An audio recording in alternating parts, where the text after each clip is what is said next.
목회자들의 이중직 목회를 돕기 위해 정보를 공유하는 사회적 목회 컨퍼런스가 열렸습니다. 학교법인 고려학원 신임 이사장에 선출된 유연수 목사가 구티비를 만나 향후 운영 계획과 문제 해결에 대한 생각들을 밝혔습니다. 구티비가 5월 개편을 맞아 시청자들에게 풍성한 볼거리를 제공할 새 프로그램을 대거 선보입니다. 대한성서공회가 여의도 순복음교회의 후원으로 이란에 성경 6,200여 권을 기증했다고 밝혔습니다. 한국기독교장로회 총회가 현 정부를 규탄하는 시국 기도회를 열었습니다.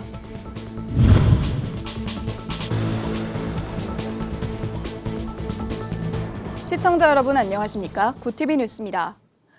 목회만으로는 생계가 어려운 작은 교회 목회자들이나 새로운 전도 방법, 목회 방법을 찾고 있는 교역자들과 신학생들을 위해 이중직 목회에 대한 정보를 공유하는 자리가 마련됐습니다.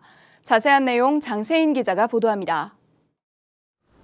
지난 12일 성락 성결교회에는 자폐어 목회자의 직업이라는 현수막이 걸렸습니다. 목회자들을 위한 취업 박람회입니다. 목회사회학연구소와 굿미션 네트워크 등 단체가 협력해 마련한 제6차 사회적 목회 컨퍼런스 현장에는 이중직 목회를 생각하는 젊은 신학생들과 새로운 전도 방법 또는 생계 유지를 위해 찾아온 작은 교회의 목회자들 약 200명이 모였습니다. 젊은 목회자들 역시도 같은 소명인데 우리 때처럼 그렇게 원활하지 않다. 좀 기회를 만들고 다양한 폭을 좀 넓혀야 되겠다 이런 생각을 좀 은퇴 앞두신 분들이 더 적극적이세요. 은퇴하고 나서 나머지 30년이 될지 40년이 될지 그거 살 길이 이제 막막해져서 이날 열린 세미나에서는 자비랑 목회와 일터 신학 등에 관한 구체적인 사례와 방법들이 제시됐습니다. 프랑스 등 해외 목회 사례도 나왔습니다. 목회자의 이중직은 해외에서는 이미 자연스러운 목회의 한 방법입니다. 그 교회는 교회 안에 신학 훈련 프로그램이 있어요. 청년들을 3년 동안 훈련을 하는데 노동이 거기 포함이 돼 있다라는 거예요. 어려움을 겪는 사람들이 거기 같이 살면서 그 사람들을 돌아보는 사역이 또 커리큘럼이 있는 거예요. 그러니까 거기서는 노동이 뭐냐면은 경제적인 필요 때문에 노동을 하는 게 아니라 그 자체가 훈련이에요. 국내에서도 이중직 목회에 적극적인 목회자들이 있습니다. 전라북도 완주군 삼례읍의 한 교회에서 10명 남짓한 중고등부 학생들을 교육 목사로 섬기고 있는 박기수 목사는 이번 컨퍼런스가 벌써 두 번째 참석입니다. 앞으로 이제 목회 현장에서는 단순히 목회만 해서는 살 수가 없겠다라는 생각이 들어가지고 실제적인 좀 이야기를 좀 해주셔가지고 마음에 많이 와 닿았고 경험을 토대로 해서 앞으로 제가 어떤 사역을 할지 구상을 할 수 있었던 것 같아요. 사회적 기업부터 기술직, 출판과 요식업 등 이날 컨퍼런스 장소에는 30개의 직업별 부스도 열렸습니다. 전도하기 위해 붕어빵을 굽기 시작했지만 지금은 평신도와 목회자들이 자립할 수 있도록 붕어빵 기술을 가르치는 김치학 목사는 목회자들에게는 일 자체도 사역이라고 말합니다. 오시는 분들 보면 그야말로 이렇게 절박이라고 하는 그게 얼굴에 탁 쓰여져 있어요. 옛날에는 선교를 위해서 우리가 일을 했지 않습니까? 비즈니스 포 미션 그랬는데 지금은 비즈니스 에즈 미션을 붕어빵 굽는 자체가 우리가 사역이고 또 선교고 그렇죠. 그래서 이중직 목회에 대한 정보를 얻기 어려운 가운데 이날 참석한 목회자들은 한자리에 모여서 같은 고민을 나누고 경험을 공유할 수 있어 유익한 시간이었다고 입을 모았습니다. 구티비 뉴스 장세인입니다. 학교법인 고려학원의 새 이사장에 선출된 부산 수영교회 유연수 목사가 구티비 취재진을 만나 앞으로의 계획과 역할을 밝혔습니다. 어려움 속 새로운 변화를 도모하는 상황에서 이사장의 자리에 선 유연수 신임 이사장을 이진우 PD가 만났습니다. 고신대학교 고려신학대학원, 고신대학교 보건병원 등을 운영하는 학교법인 고려학원의 새 이사장에 수영교회 유연수 담임 목사가 취임했습니다. 유연수 신임 이사장은 어려운 학원 운영 속에서도 하나님께서 나를 통해 하실 일이 있음을 믿고 믿음으로 나선다고 포부를 전했습니다. 하나님께서 나를 통해서 하실 일이 있다. 저는 그걸 늘 믿고 있습니다. 부족한 게 많지만은 지금 나를 통해서 하나님께서 하실 일이 있기 때문에 하나님이 그 자리를 세워주신다. 그래서 용기를 갖습니다. 고려학원의 가장 큰 고민은 신입생 미달에 대한 대학교 운영입니다. 유 이사장은 지방에 위치해 여러 어려운 조건을 가지고 있는 대학인 만큼 구조 조정을 통해 대학이 조금 더 정상적으로 올라갈 수 있도록 총장 및 이사회 임원들과 논의할 것이라고 밝혔습니다. 조금 더 우리 줄일 수 있는 것은 줄이고 또 극대화할 수 있는 것은 더욱더 극대화하도록 그렇게 또 우리도 이사회에서도 생각을 하고 또 학교나 병원에 부탁을 해놓고 있습니다. 부산 성시운동본부 본부장을 역임하고 현재 운동본부 부이사장으로도 활동하고 있는 유현수 이사장은 향후 고려학원과 부산교계 MOU를 통해 활발한 교류를 이끌어 나갈 예정이라고 뜻을 밝혔습니다. 구TV 뉴스 이준우입니다. 구TV가 개편을 맞아 시청자들에게 다양한 볼거리를 제공할 새 프로그램을 대거 선보입니다. 이번 개편은 시청자들이 은혜와 감동을 한층 더 느낄 수 있는 프로그램들로 구성됐는데요. 매일 새벽을 깨우는 새벽기도 생방송도 더욱 업그레이드된 모습으로 시청자들을 만납니다. 김효미 기자의 보도입니다. 구TV가 5월 정기 개편을 맞아 신규 프로그램을 대거 선보입니다.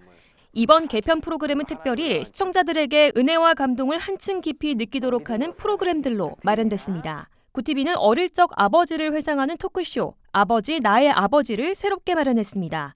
18일 목요일 밤 10시 10분부터 시작하는 아버지 나의 아버지 1회 방송엔 나태주 시인이 출연합니다.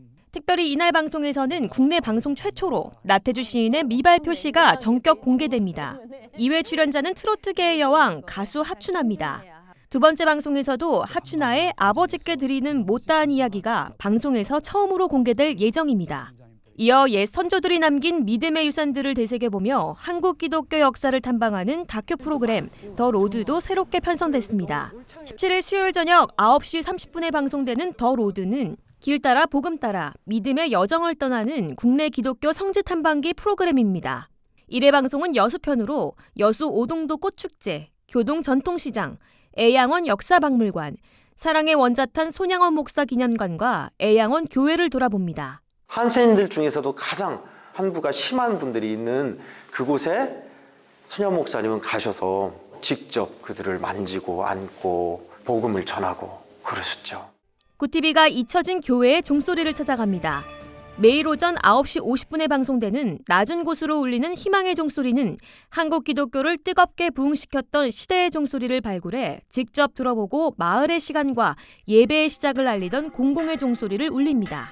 첫 방문지는 전라북도 김제시 금산면에 위치한 금산교회로 조선말 머슴 출신인 이자익 목사와 지주 출신이었던 조덕삼 장로의 섬김과 헌신의 이야기를 들어봅니다. 이 종소리 듣고 역사여 주시사. 저 같은 자에게 하나님이 정말 이렇게 종을 칠 수 있도록 허락해 주시니 감사합니다.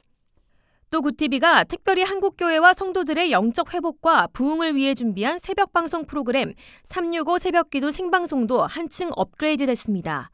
매일 새벽 5시와 6시에 방송되며 예배와 이후 이어지는 기도 시간까지 성도들의 신앙 성장과 믿음 회복을 돕습니다. 사람을 살리고 복음을 전하는 선교적 사명을 묵묵히 감당해온 구TV는 이번 개편 프로그램으로 시청자들에게 복음을 한층 깊이 전달할 것입니다. 구TV 정기 개편 프로그램은 각 지역 케이블과 스카이라이프, 올레 TV 등을 통해 시청할 수 있으며 구TV 앱과 홈페이지, 유튜브를 통해서도 다시 볼 수 있습니다.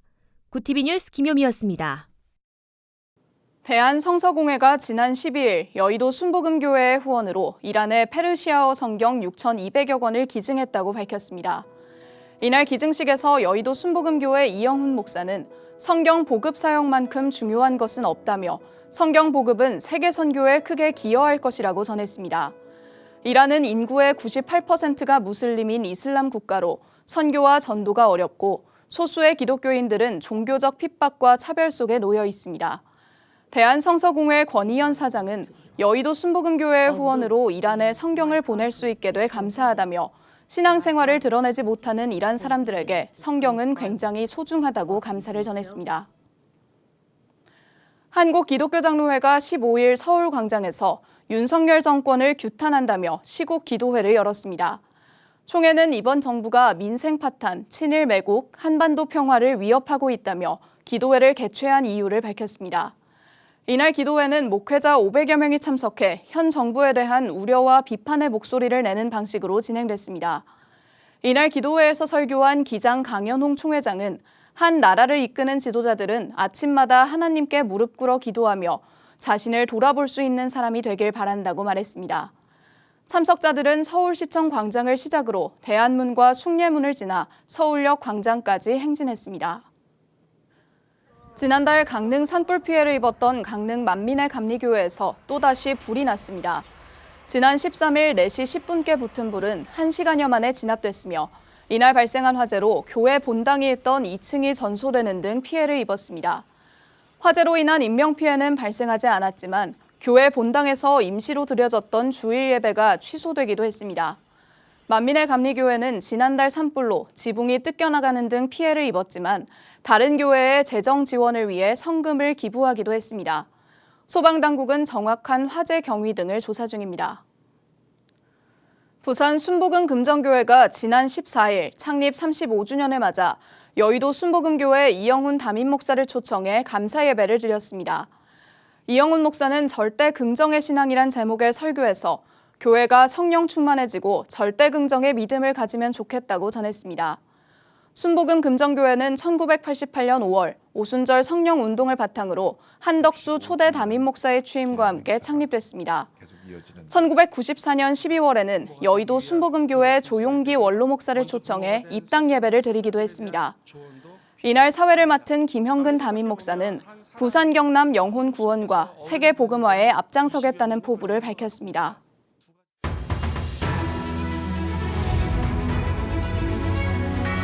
오늘의 이슈 포커스입니다.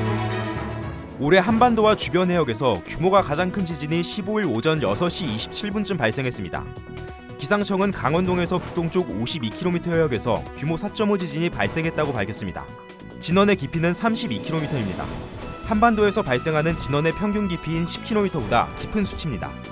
흔들림이 어느 정도였는지 나타내는 계기 진도에 따르면 강원 경북에서는 건물 위층의 사람이 현저히 느끼고 정차 한 차가 흔들리는 정도라는 의미의 3으로 측정됐습니다. 충북에서는 조용한 곳에 있거나 건물 위층의 소수의 사람은 느끼는 정도의 2로 나타났습니다. 2분기 전기요금이 5.3% 인상되는 것과 동시에 에너지 취약계층을 위한 냉방비 폭탄 완화 대책도 나옵니다. 정부가 15일 4인 가구 기준 전기요금이 부가세 등을 포함해 3,020원 더 오른다고 밝혔습니다. 이는 2020년 에너지 총조사에서 전력 사용량 증가율 8.3%를 반영한 결과입니다. 취약계층 지원에 대해서는 한국전력의 복지 할인 요금 제도도 계속 지원하겠다고 전했습니다. 냉방비 수요가 폭증하는 여름철을 앞둔 이번 인상에서 에너지 취약계층의 부담을 최소화하고자 한다며 지원 이유를 말했습니다. 사회 배려계층에게는 이번 전기요금 인상분 적용이 1년간 유예될 예정입니다. 수도권 연립 다세대 주택의 평균 전셋값이 2년 전보다 낮아진 것으로 나타났습니다. 전세 시세가 계약 당시보다 내려가 집주인이 세입자에게 보증금을 돌려주기 어려운 이른바 역전세가 일어난 겁니다. 15일 직방위 국토교통부가 실거래 공개 시스템으로 분석한 결과 한 평 크기인 3.3m당 전세값은 2년 전 동일 시점과 비교했을 때 낮아졌습니다. 직방은 임대차 계약 2년차 갱신이 도래한 주택은 보증금을 돌려받지 못할 가능성이 커졌다고 밝혔습니다. 고령화 등 인구 변화로 고용 통계에 왜곡이 생기고 있다는 분석이 나왔습니다. 집계된 청년 취업자 감소 통계는 청년층 인구 자체가 줄어들어 나타난 현상입니다. 15일 통계청은 고용 동향에서 4월 기준 15에서 29세 청년 취업자는 388만여 명으로 지난해 같은 시점 대비 14만여 명이 감소했다고 밝혔습니다. 추산 방식은 지난해와 올해 인구가 비슷하다는 가정을 전제로 합니다. 통계에서 청년층 인구가 달라질 경우 계산에 왜곡이 생기게 되는 겁니다. 해당 연령대 인구 증감까지 함께 추산하면 올해 청년층 취업자가 14만여 명이 아닌 8만여 명이 줄었다는 결과가 나오기 때문입니다. 이 때문에 정부는 통계를 내릴 때 여러 요인을 생각해야 한다고 지적했습니다. 구TV 뉴스 장현우입니다.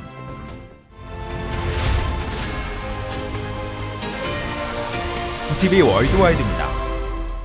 우크라이나와 러시아가 교전 중인 바흐무트에서의 전투 상황에 대한 양국 간 발언이 엇갈렸습니다. 우크라이나 국방부 차관은 러시아군 진지 10여 개를 장악했고 포로도 만들었다고 밝혔으나 러시아 국방부 대변인은 우크라이나군의 모든 공격을 막았다는 발표를 했다고 현지 시간 14일 로이터 통신 등이 보도했습니다. 러시아는 우크라이나군의 대규모 반격을 앞두고 바흐무트 점령 공세를 계속하고 있습니다. 우크라이나군은 바흐무트 보급선을 지키기 위한 역공에 나서고 있습니다. 조 바이든 미국 대통령과 기시다 후미오 일본 총리가 오는 18일 히로시마에서 정상회담을 갖습니다. 이날 미일 정상은 중국과 러시아에 대한 대응책을 협의할 것으로 보인다고 교도통신이 15일 보도했습니다. 패권주의적 움직임을 강화하는 중국과 우크라이나를 침공한 러시아를 견제하기 위한 성격의 회담이라는 분석도 제기되고 있습니다. 미일 정상회담은 지난 1월 기시다 총리가 백악관을 방문해 개최한 이후 약 4개월 만입니다.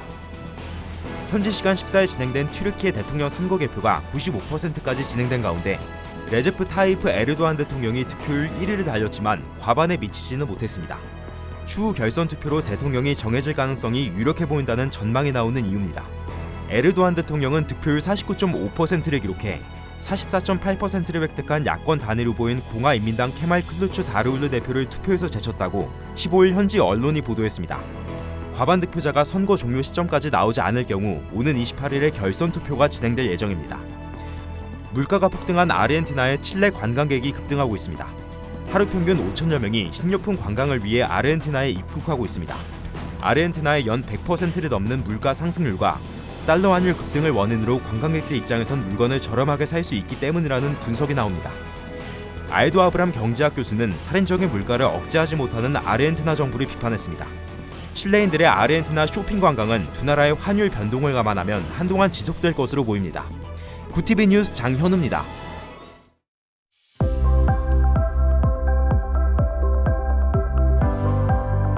따뜻한 남서풍이 불어들면서 초여름에 가까운 날씨가 찾아왔습니다. 내일도 전국적으로 맑은 날씨가 이어지는 가운데 기온은 더 올라 한여름 수준의 더위가 나타나겠는데요. 자외선 지수와 오존 농도까지 높아질 것으로 예상되는 만큼 건강관리에 각별히 유의하시는 게 좋겠습니다. 이어서 전국 날씨입니다. 내일 한낮 최고 기온은 서울 30도, 강릉 33도, 대전 31도가 예상됩니다. 남부지방의 경우 대구 33도, 광주 31도, 부산은 24도를 보이겠습니다. 날씨였습니다. 구티비가 5월 봄 개편에 들어갑니다. 인생과 신앙 또 역사를 돌아보는 다양한 신규 프로그램이 안방을 찾아갈 예정인데요. 새벽을 깨우고 일상에서 복음을 느끼는 희망의 순간마다 구티비와 함께 하시길 바랍니다. 이상으로 뉴스를 마칩니다. 함께해 주신 여러분 고맙습니다.